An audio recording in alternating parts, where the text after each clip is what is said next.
స్థిరాస్తి నియంత్రణ చట్టం రేపటి నుంచి అమల్లోకి వస్తుందని కేంద్ర మంత్రి వెంకయ్యనాయుడు అన్నారు.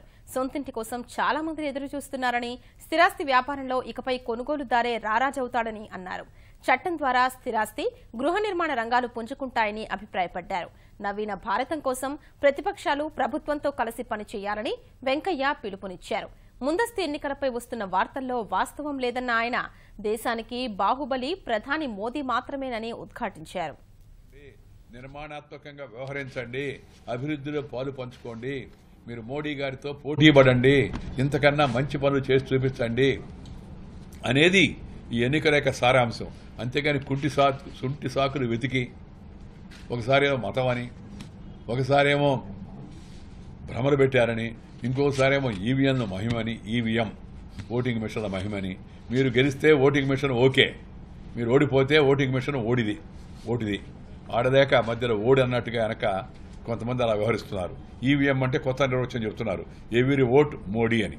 ఈవీఎం ఇలాంటి చౌకబారు ప్రచారాలను ప్రజలు తిప్పికొడతారు. ఈ విమర్శలు మీకే తిప్పికొడతారనే విషయాన్ని అర్థం చేసుకోవాల్సిన అవసరం ఎంతో కూడా ఉంది. ఈ దేశం యొక్క ఆర్థిక వ్యవస్థ అయితే గాడిలో పడి ముందుకు వెళుతుందో దాన్ని దయచేసి మళ్ళా గాడి నుంచి బయటకు నెట్టే ప్రయత్నం చేయకండి. Triple talaq is not a religious issue. It has no sanction in Shariat. Triple talaq is not a religious issue. It has no sanction in Shariat. It is a matter of right of equality and not a religious issue. It's a right of equality. It's a matter of right of equality and right to live with dignity of Muslim women along with other women. Why this discrimination?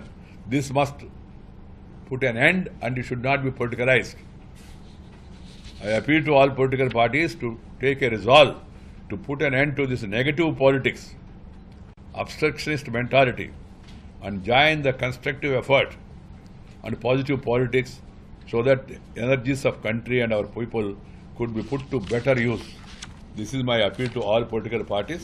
అలా రాజకీయ పార్టీలు ఒకరితో ఒకరు అభివృద్ధిలో పోటీ పడాలి, అవసరమైన చోట కేంద్రంతో సహకరించాలి, మంచి చట్టాలు ఆమోదింపజేయడంలో సహకరించాలి, తప్పుడు ప్రచారం మానుకోవాలని అందరికి కూడా నేను విజ్ఞప్తి చేస్తున్నాను.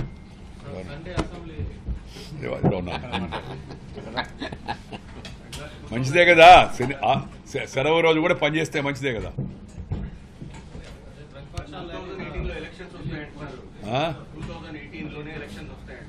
This talk of mid term poll either in the state or in the center, according to me, is baseless. It has no foundation. From where this rumor has come, I don't know. Our party president, even the Honorable Prime Minister, has been asking our cadre, our governments, to work hard and prepare for 2019. That is our goal. And that is as per the mandate of the people. We have been given a mandate of 5 years. We will complete it for 5 years and go to polls in 2019. The midterm poll talk has no basis according to me. Sir, ఇప్పుడు స్థిరాస్తి చట్టానికి రాష్ట్ర ప్రభుత్వాలు నిబంధనలు తయారు చేసుకోవచ్చు కదా, అది మరో భూసేకరణ చట్టం మాదిరిగా మారిపోయే రాష్ట్రాలు తయారు చేసుకోవచ్చు. రాజ్యాంగం ఆ విధంగా ప్రవచిస్తోంది. భూమి రాష్ట్ర పరిధిలో ఉంది. కేంద్రం చట్టం చేస్తే రాష్ట్రాలకు ఆమోదం కాకపోతే మధ్యలో అటు ఇటు కాకుండా అనిశ్చిత పరిస్థితి వస్తుంది. అందుకే ఇప్పుడు మీరు చూస్తున్నారు, ఇక్కడ కూడా తెలంగాణ రాష్ట్రం ఏమో దానికి ప్రత్యేక చట్టం చేస్తుంది. మన రాజ్యాంగం అది కేంద్రము, రాష్ట్రము, స్థానిక పరిపాలన. దాని దృష్ట్యా ఆ స్ఫూర్తితోనే పార్లమెంట్లో ఈ బిల్లు పాస్ అయింది. అందుకే నేను రాష్ట్రాలు కోరుతున్నా, త్వరితగతిని దీన్ని చేయండి అని. రాష్ట్రాలపైన కూడా మనకు కొంత విశ్వాసం ఉండాలి. అంతా కేంద్రానికే తెలుసు, రాష్ట్రాలకేం తెలవకూడదు అనుకోకూడదు. కానీ ఈ స్థిరాస్తి రంగాన్ని కొంత రెగ్యులేట్ చేయకపోతే ఇష్టంగా వ్యవహరిస్తున్నారు. ఆ దృష్ట్యా పాపులర్గా వచ్చిన డిమాండ్ దృష్టిలో పెట్టుకుని అటు యూపీఏ కానీ ఇప్పుడు ఎన్డీఏ కానీ ఈ చట్టాన్ని పార్లమెంట్లో తీసుకురావడం జరిగింది. ఆ స్ఫూర్తిని అందరూ అర్థం చేసుకుని ఆ స్థిరాస్తి చట్టం యొక్క మౌలిక స్ఫూర్తికి తూట్లు పడే విధంగా ఎవరు కూడా నియమ నిబంధనలు సడలించకూడదు.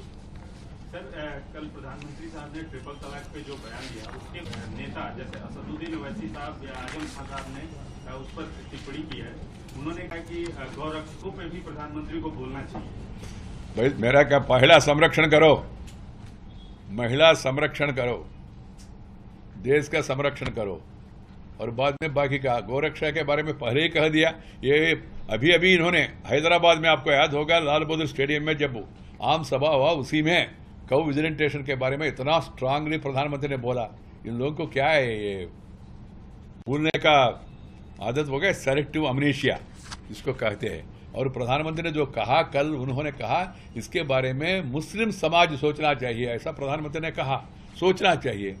और जहां जहां बुराइयां है, जहां जहां असमानता है, उसके बारे में उस समाज में चर्चा होना चाहिए। इसमें क्या आपत्ति है? दे आर सेइंग भाई, मैंने कल रात को सुना है गुलाम नबी आजाद जी ने, मल्लिकार्जुन खड़गे जी ने, अभी प्रधानमंत्री को याद आया कर्नाटक में इलेक्शन है। कर्नाटक में इलेक्शन है ही कहा? अभी कर्नाटक में इलेक्शन आगे है।